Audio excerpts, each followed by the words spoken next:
जातक कथाएँ। महिला रोपे नाम के नगर में वर्धमान नाम का एक वणिक पुत्र रहता था। उसने धर्मयुक्त रीति से व्यापार में पर्याप्त धन पैदा किया था, किंतु उतने से संतोष नहीं होता था और भी अधिक धन कमाने की इच्छा थी। 6 उपायों से ही धनोपार्जन किया जाता है: भिक्षा, राजसेवा, खेती, विद्या, सूद और व्यापार से। इनमें से व्यापार का साधन ही सर्वश्रेष्ठ है। व्यापार के भी अनेक प्रकार हैं। उनमें से सबसे अच्छा यही है कि परदेश से उत्तम वस्तुओं का संग्रह करके स्वदेश में उन्हें बेचा जाए। यही सोचकर वर्धमान ने अपने नगर से बाहर जाने का संकल्प किया। मथुरा जाने वाले मार्ग के लिए उसने अपना रथ तैयार करवाया। रथ में 2 सुंदर सुदृढ़ बैल लगवाए। उनके नाम थे संजीवक और नंदक। वर्धमान का रथ जब यमुना के किनारे पहुंचा तो संजीवक नाम का बैल नदी तट के दलदल में फंस गया। वहां से निकलने की चेष्टा में उसका एक पैर भी टूट गया। वर्धमान में को ये देखकर बड़ा दुख हुआ। 3 रात उसने बैल के स्वस्थ होने की प्रतीक्षा की। बाद में उसके सारथी ने कहा कि इस वन में अनेक हिंसक जंतु रहते हैं, यहाँ उनसे बचाव का कोई उपाय नहीं है। संजीवक के अच्छा होने में बहुत दिन लग जाएंगे। इतने दिन यहाँ रहकर प्राणों का संकट नहीं उठाया जा सकता। इस बैल के लिए अपने जीवन को मृत्यु के मुख में क्यों डालते हैं।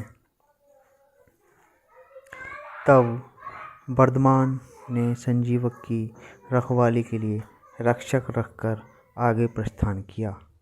रक्षकों ने भी जब देखा कि जंगल अनेक शेर, बाघ, चीतों से भरा पड़ा है, तो वे भी 1 दिन बाद ही वहां से प्राण बचाकर भागे और वर्धमान के सामने ये झूठ बोल दिया, स्वामी, संजीवक तो मर गया, हमने उसका दाह संस्कार कर दिया है।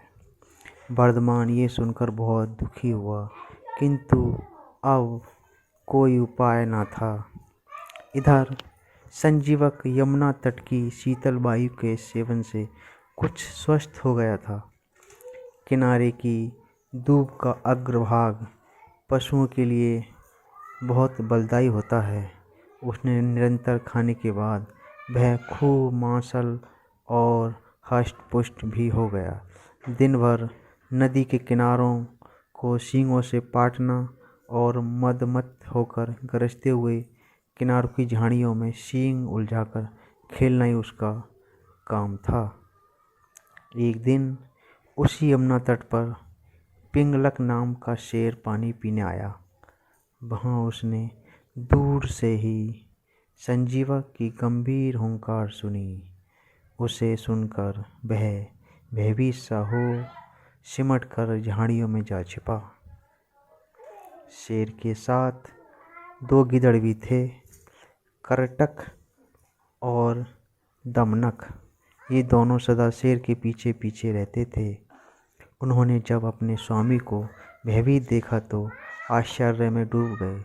वन के स्वामी का इस तरह भयातुर होना सचमुच बड़े अचंभे की बात थी।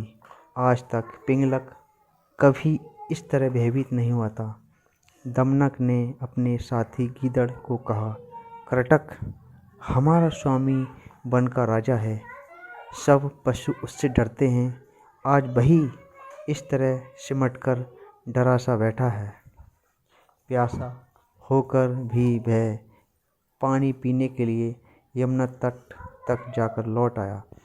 इस डर के कारण क्या है?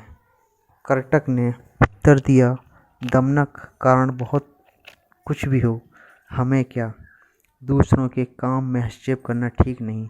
जो ऐसा करता है वह उसी बंदर की तरह तड़प तड़प कर मरता है जिसने दूसरे के काम में कौतूहलवश व्यर्थ ही हस्तक्षेप किया था।